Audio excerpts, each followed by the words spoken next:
Alright, everybody. I'm a little less sick. I'm still somewhat sick, as you guys can hear, so. I mean, I'll have it probably, toggle on and off the microphone, but, you know. This is long overdue because of the.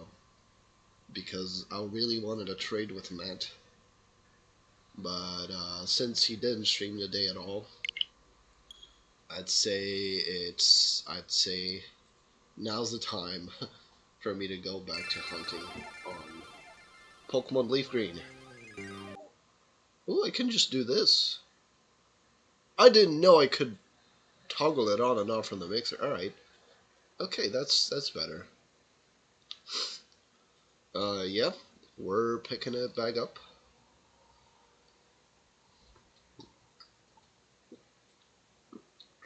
Because this is long overdue. We're at 4,200. No shit, no Squirtle, obviously.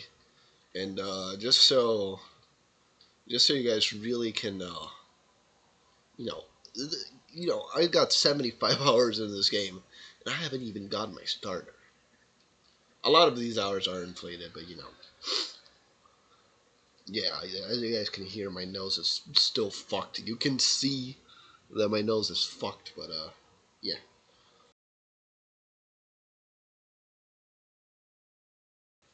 I'll shut up now and hunt, and I'll shut up. I'll mute.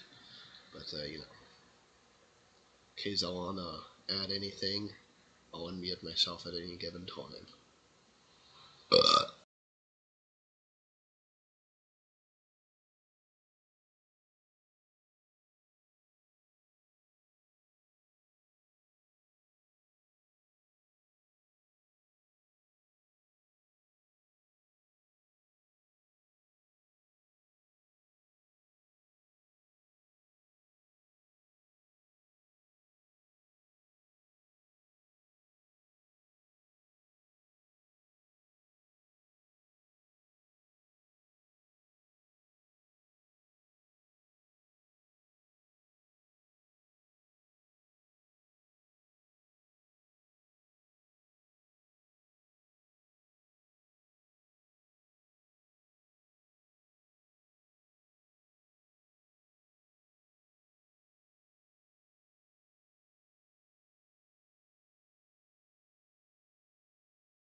Hi, I'm insecure, so if you subscribe to me, it'll make me feel better. Thank you.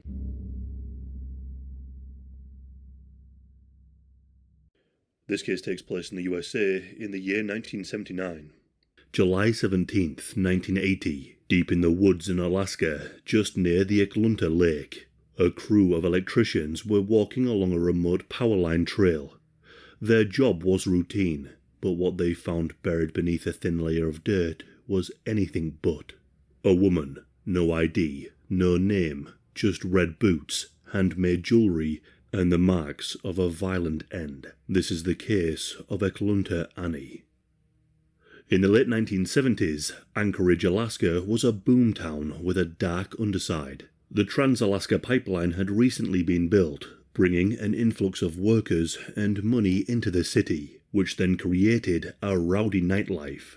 This drew the attention of some young women who were seeking jobs as topless dancers or street workers. And tragically, this attracted the attention of an absolute monster. Between 1979 and 1983, dozens of vulnerable women in Anchorage vanished or were found murdered in the wilderness. And it would be on the 17th of July 1980 that a crew of electricians working on a power line made a gruesome discovery. In a heavily wooded area about a mile south of the road, they found a shallow grave containing human remains of a young woman partially buried in the dirt. The scene was eerie and isolated. Only the hum of a nearby power line could be heard. The workers were of course shaken, but they wasted no time, and they immediately called law enforcement. Alaskan state troopers arrived to secure the scene and recovered the remains. The body was so decomposed that only the bones and a small amount of mummified tissue remained. It was clear that the victim had been dead for quite some time. Investigators noted that the grave was shallow and hastily dug, suggesting that someone had tried to hide the body in a rush. However, there was no form of identification, no purse, and no ID cards were found with her. The discovery understandably shocked local communities. Finding a murdered young woman in Anchorage's outskirts sparked fear and rumours. News outlets reported the basic facts. An unidentified female found near Eklunta. Without a name, the press could only describe her as Jane Doe, but she would soon be given the moniker Eklunta Annie. At the time of the discovery, the police had a homicide on their hands with no identity for the victim, and no immediate leads on the killer. The case, tragically, was cold from day one. Annie's remains were transported to the medical examiner's office in Anchorage for an autopsy and analysis. Forensic examination yielded critical details about her appearance, the time of her death, and how she was killed, though it stopped short of revealing her name. Experts concluded that Annie had been dead for approximately 1 year by the time she was found. This placed her death in late 1979, likely in the fall of 1979, given the warm clothing she was found wearing. The Alaskan wilderness with its cold winters may have slowed down the decomposition, but enough time had passed that only skeletal remains were found. This made identifying her much harder for the investigators. The autopsy determined that she had died from a single stab wound to the back, which penetrated her lungs and killed her. The forensic evidence indicated that she likely had been stabbed once between her shoulder blades, causing her lungs to collapse. Despite the advanced decomposition, experts could profile Annie's basic traits from her bones and her remaining hair. She was rather small, estimated at around 4'11" to 5'3", and she had a small build. And this is where it gets even more disturbing. It seems that she was likely in her late teens to early 20s. Some experts believe she was 16 and others 25. Her skull suggested that she was Caucasian with possible Native American ancestry, and she had strawberry blonde to light brown hair. She was found wearing some striking red boots, and she was wearing some distinctive jewellery.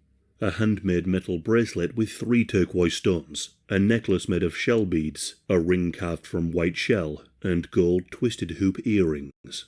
These accessories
Accessories were distinctive enough that police publicised photographs of them. They were sure that someone somewhere would recognise them, or recall a missing friend who would wear such items. But tragically, no one came forward. In her jacket pocket, investigators found a small box of matches, which indicated that she might have also been a smoker. With the body examined and the evidence catalogued, the police checked the missing person register for anyone who fit Annie's description, but it came up empty. No one matching this description had been reported missing in the time frame that she was killed. This only deepened the mystery of Eklunta Annie. It of course meant that her disappearance went unreported. A working theory for investigators was that she might have been a new arrival to Anchorage with few local ties, possibly fleeing an abusive home life or an abusive partner. For several years after 1980, Eklunta Annie's case languished without resolution. Her bones were buried in Anchorage's Memorial Park Cemetery under the placeholder marker Jane Doe, died 1980. The police had no name, no suspect. They were baffled as to how someone so young could have no one in their life who would have reported them missing to the police. Surely she should have some family or friends who knew she was missing. But tragically, clearly she didn't.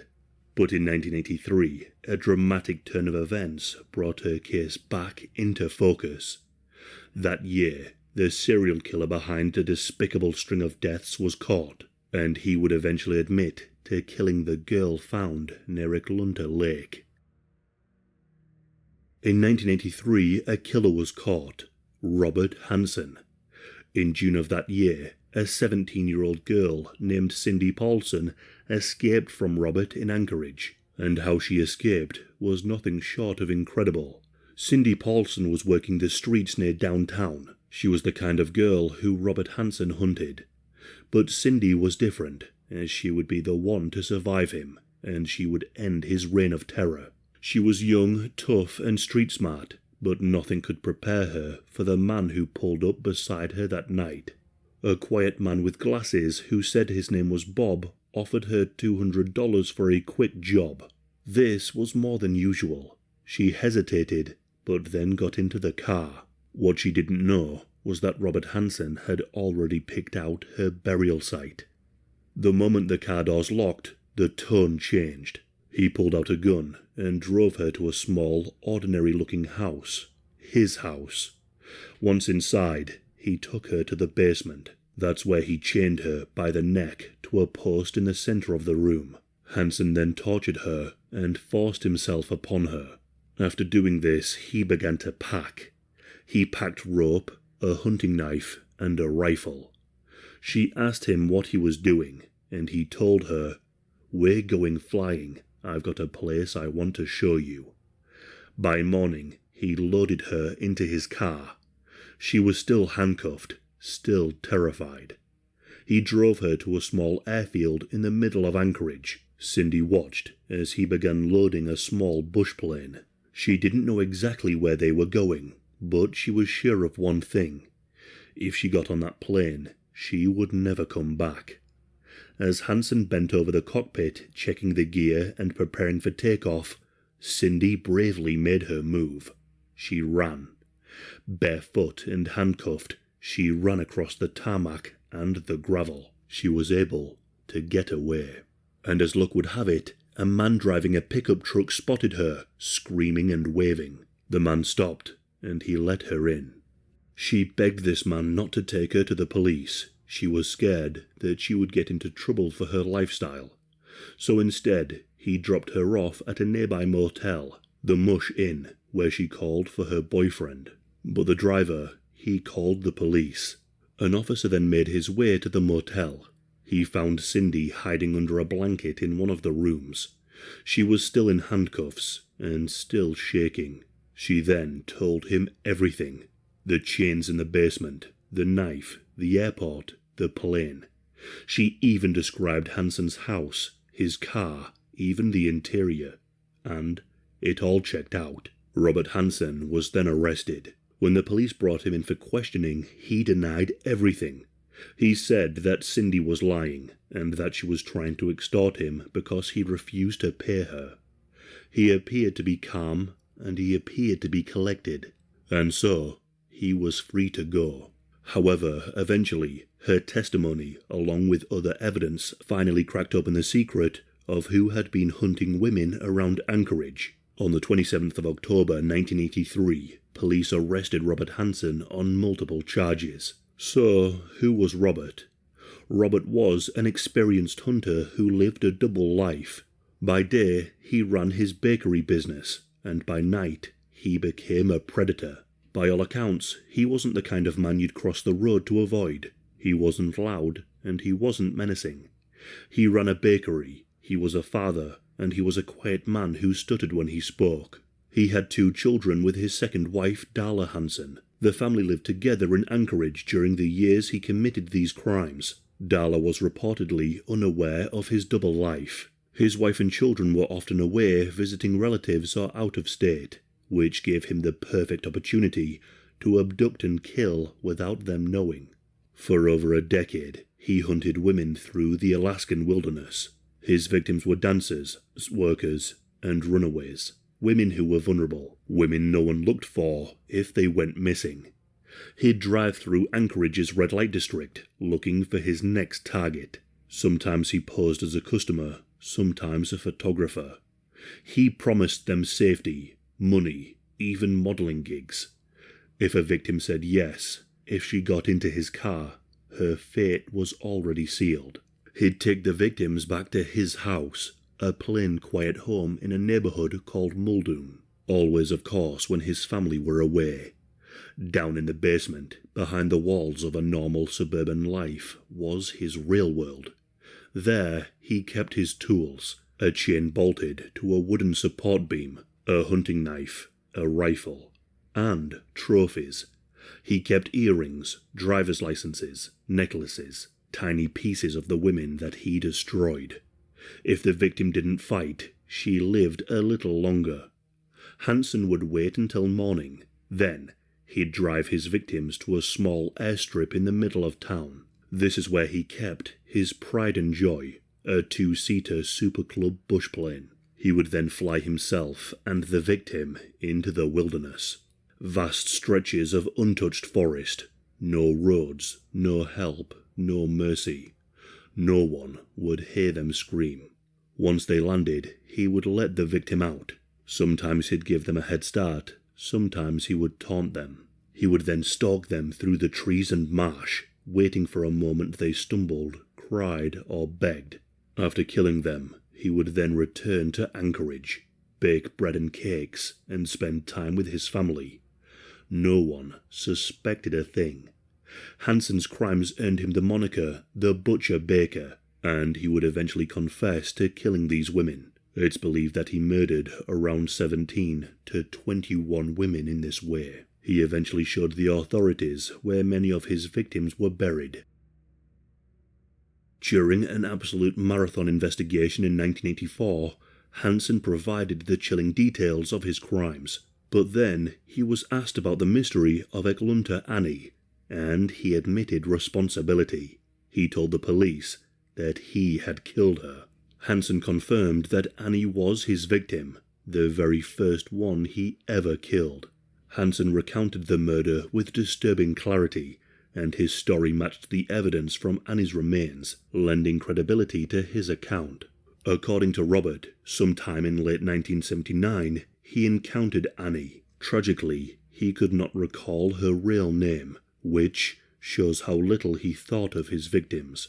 Hansen used his standard method. He offered her money and got her into his car. But as Hansen drove, Annie grew worried. Instead of heading towards his house in Muldoon, he turned onto an old road leading north into a dark, sparsely populated area. Annie realized that something was horribly wrong. She begged him to turn around and take her back to the city. At first, she did this calmly, but then she began to panic. Hansen lied to her, saying that he was only going a little bit further to a safe spot where no one would find them. But she didn't believe him. She demanded that he stop the car at once and let her out, but Hansen then pulled out a gun and told her to cooperate if she wanted to live. As the two were driving down a lonely track near Eklunta, Hansen's vehicle got stuck in the mud off a road. Seizing the opportunity, Annie bolted from the truck and ran into the darkness, desperate to escape. But Hansen was an experienced tracker and hunter. Like in some cliché horror movie, he grabbed a knife and a flashlight, and he began to pursue her. In his confession, Hansen chillingly described how he chased her down in the forest, eventually catching up to her as she stumbled. He yanked her to the ground by her long hair, and a violent struggle ensued.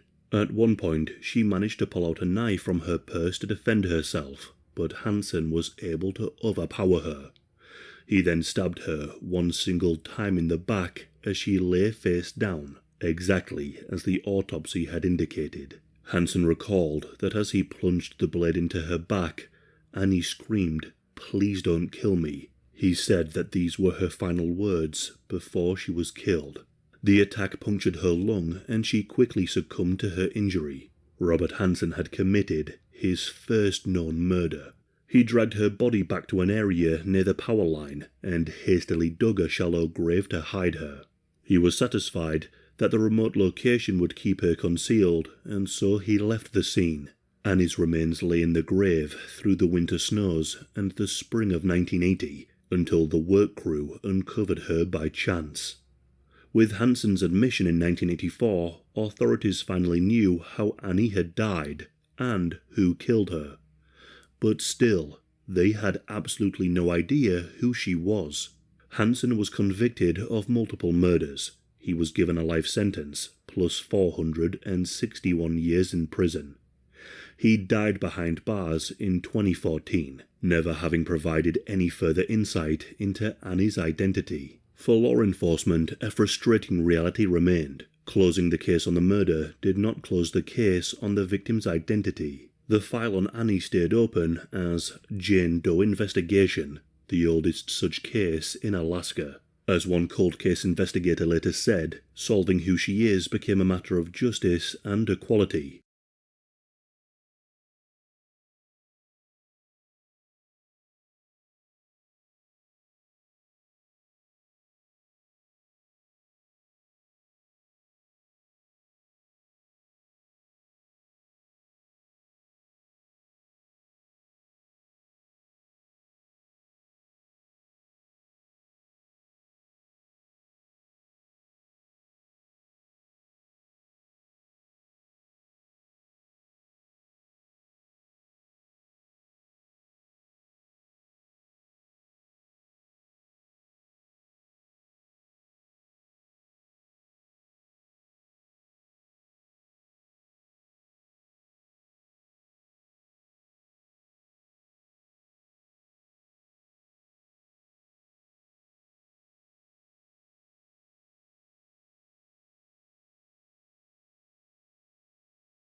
They said that no matter how she lived, she deserves just as much of a search for her people as any other victim.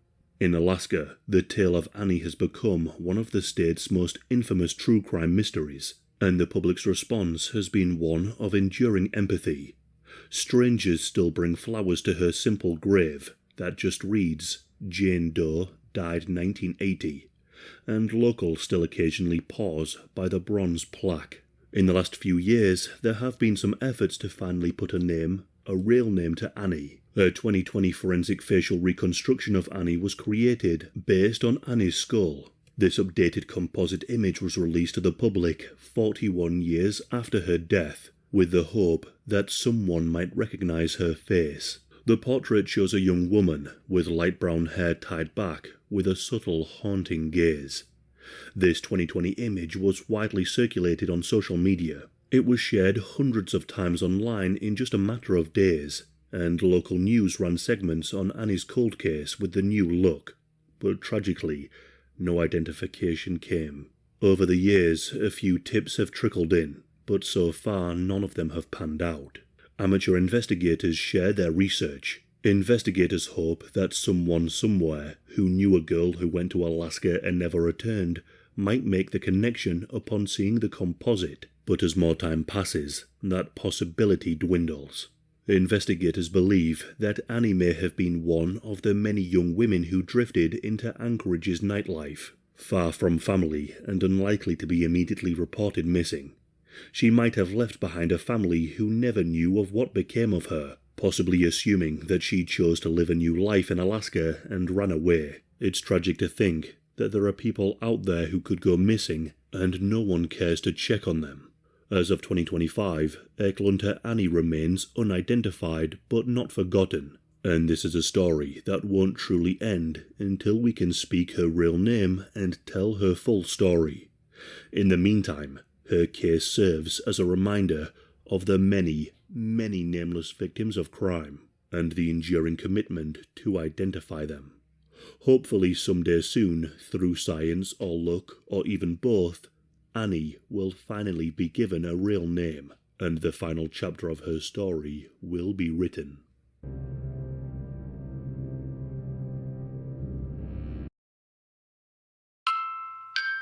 Well, my story is... In 1982, on the 30th of December, right between Christmas and New Year's Eve, a little girl named Katie Beers was born in the town of Mastic Beach, Long Island. But to people familiar with this case, she's ended up being known as the girl in the wall. Tell me something. He threw me on the bed. I just want my daughter back. Please bring her back. And then I was screaming my brains out. I heard her say a man was coming after her with a knife, and she said, oh my God, here he comes. He started kissing me. Our biggest concern is that we find this child, well and safe. My hand hit a nail.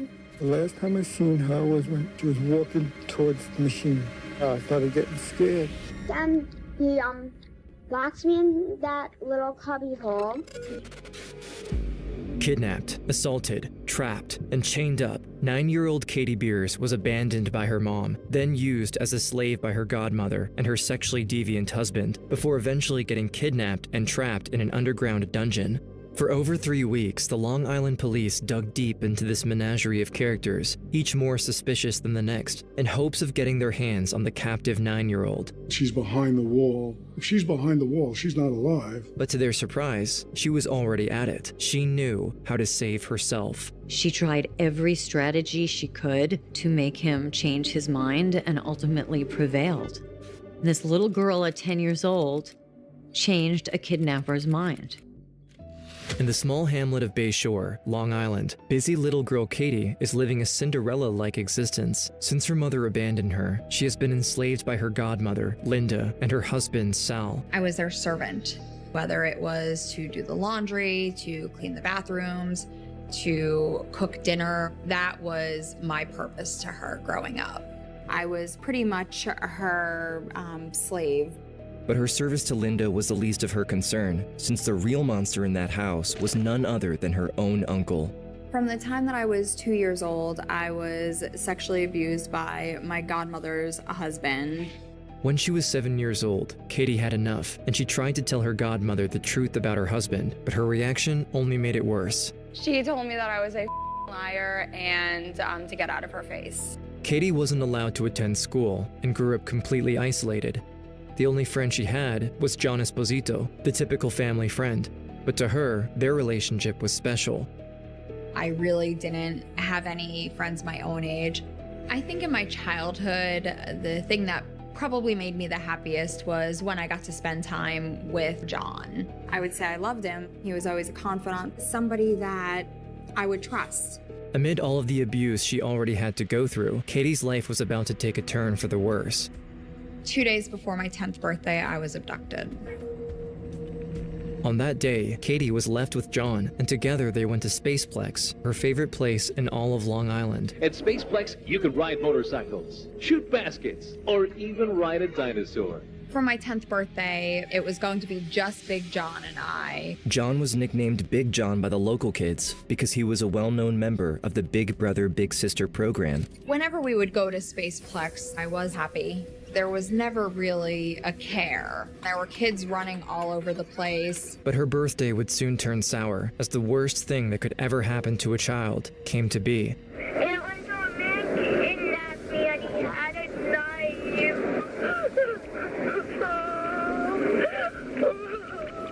Oh no, here he comes. I gotta go. Katie. That voice, calling out Katie's name, is Linda, her godmother. But while she was contacting the police, they were already on the scene with Big John at Spaceplex. They evacuated the site and searched for the rest of the day, but all of these efforts were in vain. He picked me up and carried me into the closet where I realized he was opening up a door to expose a tunnel. Whoever got their hands on her was an extremely apt individual. That tunnel was set up behind the walls of his house and carefully crafted by an expert. Katie was forced to crawl until she reached a trap door. And then he exposes this hole and he opens up this door into this room. The only word that I have to describe this room was a dungeon, a place that I couldn't escape. Inside, Katie saw a dirty mattress in a makeshift soundproof casket surrounded by chains. My captor looked at me and said, "This is your home now." I heard her say a man was coming after her with a knife, and she said, oh my God, here he comes. So by the time I picked up the phone to talk to her, I got nothing. This is all of what the godmother Linda had to say about the ominous call she received on the day of the abduction. This was enough to concern Dominic Verone, the head of the Long Island Police Kidnapping Division. By the time she gets to the machine, Katie had already hung up. That disturbed me because there's been a lot of times when these abductions are not really abductions. They're made to look like abductions. And statistically, he was right. You saw this young girl around? As over 95% of kidnappings are actually perpetrated by close family members. But this wasn't the only unusual thing about that call. It just struck me as not believable. And I immediately was disturbed by the fact that a 9-year-old child would use the word kidnap. Also, how does a 9-year-old child get away from an abductor and able to use the telephone? But he had to put his suspicions on the side for now. The priority was Katie, as every minute counted in that kind of case. They needed to find her, and fast. As much as I was concerned about some of the problems with the call, you did hear a girl in distress. This girl was in danger. There was absolutely no trace of Katie at Spaceplex, almost as if she was never there. The only clue they had was the recording of Katie's distressed call to Linda, so Verone decided to bring out the big guns. We sent the audio tape of that telephone call, as well as the device that it was recorded on, to the FBI. While he was waiting for the FBI, Verone continued his investigation. Naturally, he started by looking into the most likely suspects. The main players were Marilyn Beers, the natural mother, a dysfunctional, incompetent mother, Linda Inghilleri, the godmother. My main concern is to let people know how much I cared for her. She was used by the godmother to run all kinds of errands. Sal Inghilleri had been charged with sexual abuse on Katie Beers. The little girl don't want to live in Mastic Beach with her mother. But there was also a fourth suspect, outside of the family, the last man to see her before the abduction. John Esposito, not a relative, but a family friend. He said something dirty happened. the FBI eventually shared what they found with him. It seemed that Katie's call was made from a phone booth in front of Spaceplex, which is weird since they still had found no trace of her inside of the recreation center, and she apparently tried to call Linda 19 times before she decided to leave a message on her answering machine. But all of these clues were nothing compared to the result of the audio analysis the FBI carried out on the call.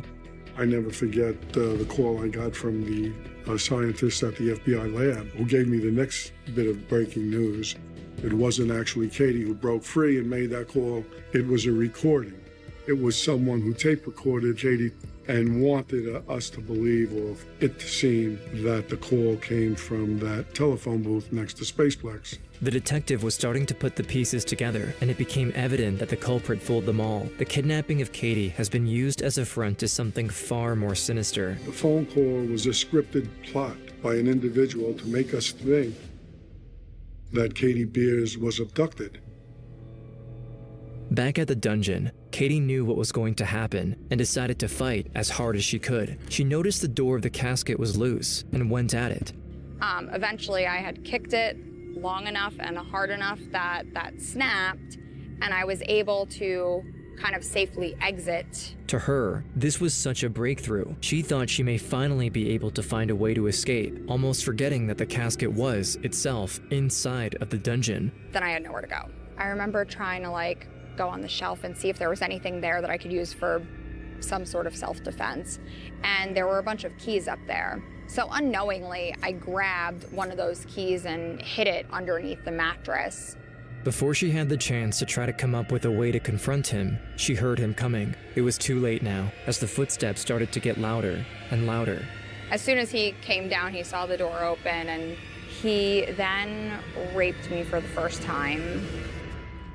For the rest of her time in captivity, her abductor would assault her multiple times, every day, but out of respect for Katie, we won't be covering any of her subsequent assaults. I was able to have the TV on 24/7. It was on the news that I saw that the police had figured out where the call had come from. They knew that it was pre-recorded. This information led the police to put together a few theories regarding Katie's whereabouts. There were still questions we had. Meanwhile, Katie was able to hear each of her family members' testimonies by watching the news, starting with Marilyn, her biological mother. Just my daughter back. When I saw Marilyn on the news, I think I cried a lot because I could see in her eyes that she had missed me and that she wanted me to be found.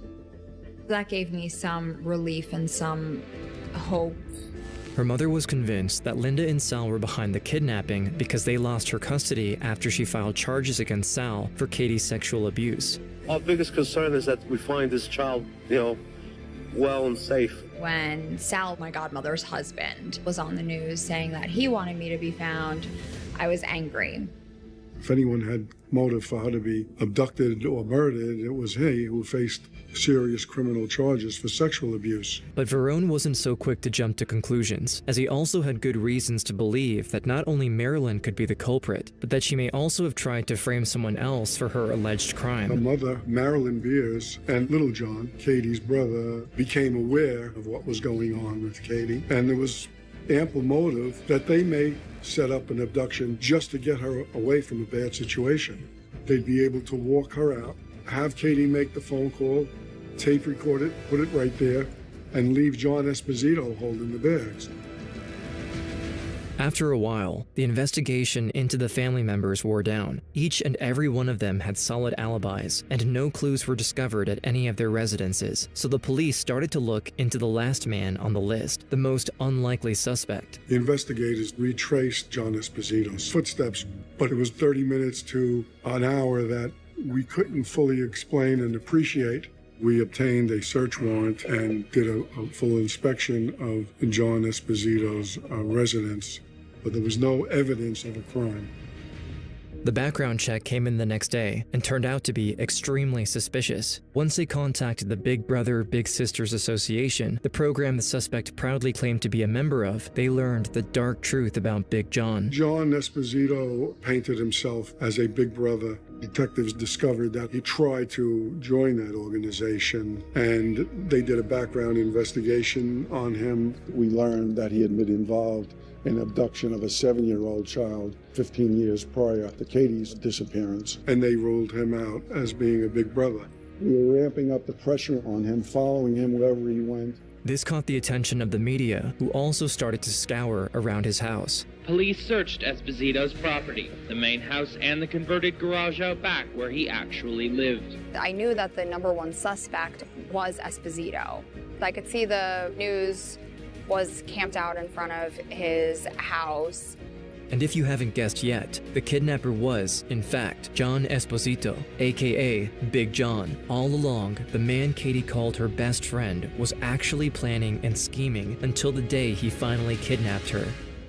Big John was probably the last person that I could have imagined having ever hurt me in such a way. Katie was relieved that the police finally got on the right track, but at this point, Verone doesn't have anything to incriminate Esposito. And even worse, he still had no idea what he did with Katie. As each day went by, they were becoming more convinced that what we were going to find was not live Katie Beers, but a body of Katie Beers. A few days later, Katie woke up in the dungeon. Esposito had put a chain around my neck. I had realized that the key that I had grabbed was actually for the padlock. So I was able to at least release myself. Prior to unattaching it, I would count how many links were on the end of it and up to the wall as well. When she would hear Esposito coming, she would quickly chain herself up again in the exact same way he did. But this tended to happen less and less, since the police, convinced that he was behind her disappearance, almost never left him alone. Instead, they kept an extremely tight surveillance schedule around him and his house, and Verone even went inside to interrogate him. And I could see it drain out of his face, the concern. I was very disturbed and very concerned that John Esposito had something to do with her abduction. Out of options, Esposito started making desperate requests to Katie. But the little girl knew better. Let's make police believe that you're dead. Play dead, I'll take a picture of you. Once police see that, they'll give up on you. And Katie, the bright little girl, wise little girl that she was, knew that that could be her death sentence. And she refused to play dead and let him take a picture of her. From that point on, I rarely slept, and I also did not eat any of the food that he could have altered because I was fearful that he might put something in the food, a sedative, a sleeping pill, something, so that way he was able to get the photo that he wanted, so the police would stop looking for me. After this, Katie decided to confront him, to barrage him with questions in hopes of making him realize the insanity behind his actions. How I was going to go to school, what I was going to do to survive. I wanted to get married and have kids. And he would always have witty remarks right away, like, oh, you'll have kids with me, you'll marry me, you'll do this with me. So I would always tell him, no, I don't want to do that. I was disgusted. I was 10 years old. I was trying to get him to think about the long term of him kidnapping me. Esposito began to crack between the overwhelming police presence, Verone constantly tailing him, and Katie's incessant nagging and questioning. He confided to her that he was planning to either end his life or run away. She knew that if she let it happen, he would probably kill her or leave her to die in the dungeon. I told him that I was sick and I wasn't feeling well. I think between the police department laying on him at his house all the time and my questions, and then me saying that I wasn't feeling well, finally wore him down. So all of this pressure is mounting. He finally speaks to his attorney.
He says, I have something very important to tell you. And he tells him, I know where Katie is. And the attorney says, what do you mean? He says, she's behind the wall.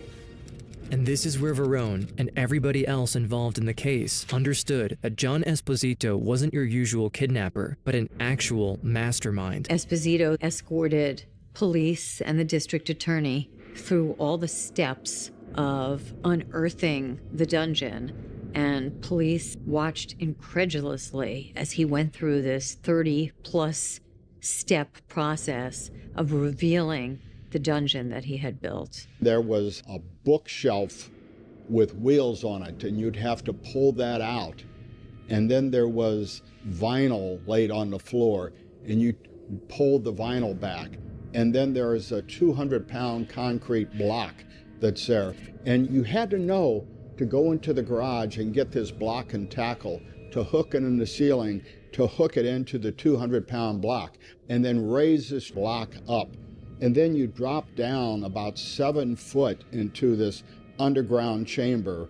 And then there's a passageway. And as you crawl, you dropped into this underground chamber where Katie was kept. Apparently, this whole affair had been in preparation for years before he took her. I had realized that I had actually played in this underground dungeon while it was being built. So he had this vision to build this underground dungeon. And when he had this vision, it was specifically to kidnap me. When Verone finally broke in, Katie couldn't believe what was happening to her. The door opened and there was a man that I didn't recognize. And I remember them saying, "We're the police, you're safe now." I was just overjoyed. She was alive. You all right, Katie? Verone was similarly surprised, but for a different reason. We were amazed. You see a 9-year-old look like she just come back from a trip to the movies. She's sitting in the sofa, bubbly, upbeat, and we just knew from that moment on that she was going to be a survivor. Now in the hands of the police, Katie finally revealed the truth about what happened. You were supposed to do the safe work, but never did. John Esposito had confessed to everything. Esposito was convicted of kidnapping in the first degree, and he was sentenced to 15 years to life. Not only did the detective save her from Esposito, but throughout his investigation, Verone uncovered all of the abuse she had suffered at the hands of the people who were supposed to take care of her, and decided to place her into foster care. I entered foster care as soon as I was released from captivity, and that was a salvation for me. I had a mom, I had a dad, I had brothers and sisters. It was absolutely fantastic. They also continued the legal procedure against her Uncle Sal and successfully put him behind bars. To this day, Katie will always be grateful towards Verone, as he saved her in more ways than one. For 17 days, I was his life. He was one of the ones that just did not give up, and I'm grateful of the relationship that I have with him. I wrote a letter to Katie after the whole thing was over. Dear Catherine, I don't know you very well, but what I do know is enough to show you as a remarkable young girl with a strong determination to live. My only wish is that we could have found you sooner and you didn't have to be down there so long. Not many adults could endure or survive what you went through. Be proud and continue to be strong. I know you will be successful.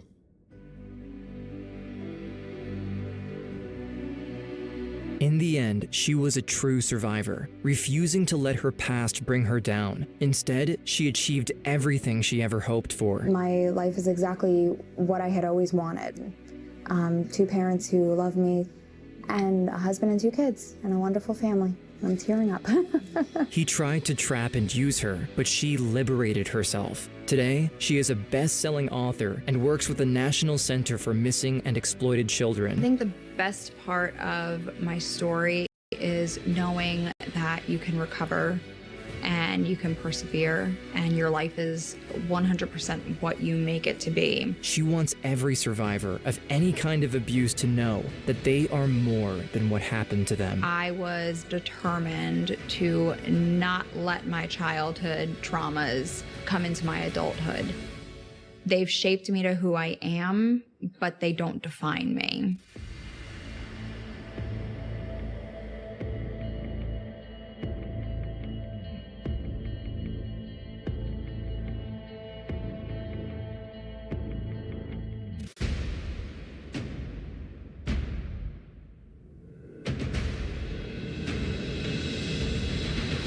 and I told him when I asked her to meet her ride. I got a phone number of hers, and during the night, I tried.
I'm not taking my sneakers off, so go ahead and turn those blinkers off, cause I'm not taking my sneakers off. I am Sneakers O'Toole.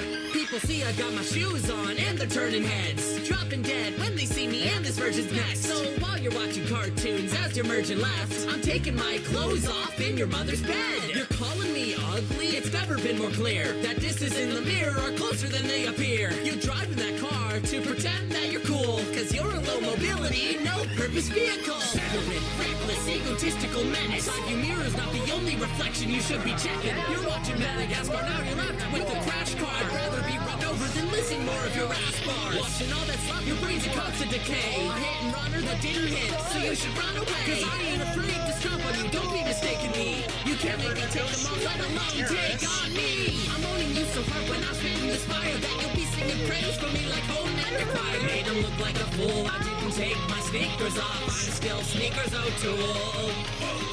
Feel the black and water teeth, bread and butter, left the colors while you find the fucking heat. Revolution I lead, with the world I got beat. I did my wigs, powders, bad boxes.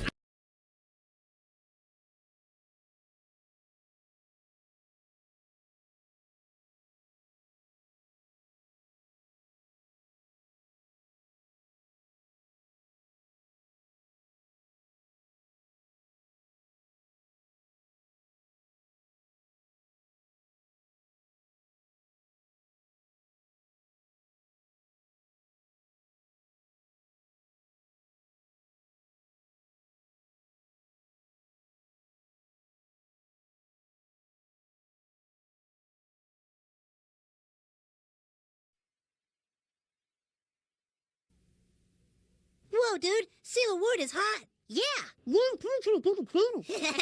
Yeah, I would too. Tonight, we are here to present the award for Best Talk Show Series.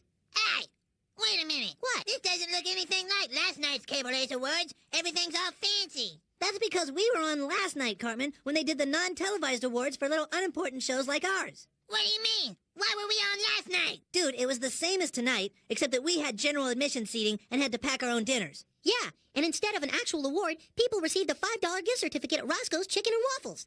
That sucks! Who's in charge here? Anyway, the nominees for Best Talk Show Series are... No! Everybody just hold on a minute. Will you shut your fat mouth for 5 seconds, Cartman, so we can do this? No way! Shut up, Cartman! Anyway, the Best Talk Show nominees are... Charles Grodin, CNBC. Inside the Actors Studio, Bravo Cable Network. Internight, MSNBC. Larry King Live, CNN. And Politically Incorrect with Bill Maher, Comedy Central. Yeah. And the winner is... Now remember, there are no losers at the Cable Ace Awards. Only people who are less likely to have another season. Yeah. And the winner is... Ah, hey! Congratulations! Yes, very nice, very nice. Oh, he said the winner is Inside the Actors Studio, Bravo Cable Network.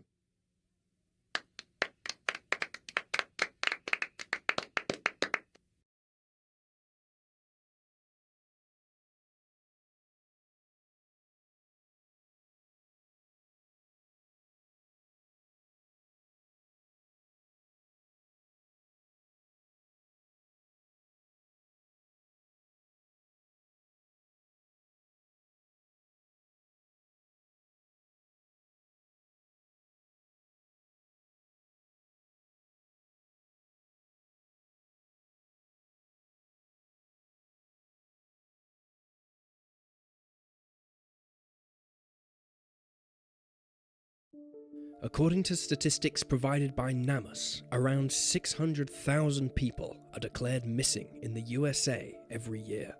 Although this is a daunting number, it's important to note that over 80% of missing adults and around 90% of missing children are found within 48 hours. It's much rarer for those individuals to stay away from home for years or even decades, but it does happen all the same. Join us for today's episode as we examine 3 cases of people who disappeared, then reappeared years later.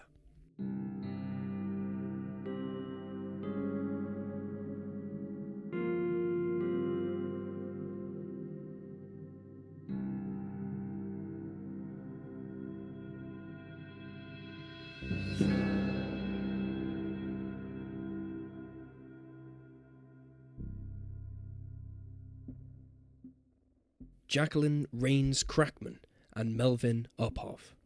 18-year-old Jacqueline "Jackie" Rains Crackman was last seen by her family when she was at her parents' home in Columbus, Ohio on September 24, 1965.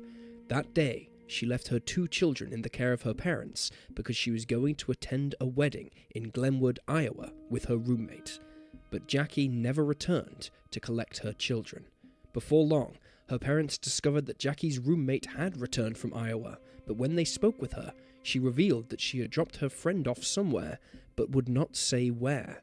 When authorities finally began looking into the disappearance years later, they uncovered that the only couple who had gotten married in Glenwood that weekend did not know Jackie or her roommate, and, after speaking with the roommate, determined that the 18-year-old had likely left of her own volition. At the time of her disappearance, Jackie was going through a divorce. She'd gotten married at 16 and given birth to her first child shortly afterwards, but the couple separated earlier in 1965 before her husband filed for divorce in September. Her sister told authorities that Jackie had packed 2 suitcases for the trip, which she found odd since it was meant to be a weekend stay, no longer than a few days. Reportedly, her car was later found outside of her home, but her suitcases were gone. Meanwhile, 31-year-old Melvin Uphoff vanished from Rising City, Nebraska, after spending the day with his wife and 4 children and having dinner with his parents. He told his wife, as she got the children ready for bed on the night of October 24, 1965, exactly 1 month after Jackie disappeared, that he was going out to get beer. However, he never came home again. Back in 1965, rumours within their local communities said that the pair had left together after having an affair. Melvin disappeared with his coin collection and his car, a 1954 Oldsmobile. His vehicle was never recovered, and he was ultimately declared dead in the 1970s. For years, the families of both Jackie and Melvin were left in the dark, with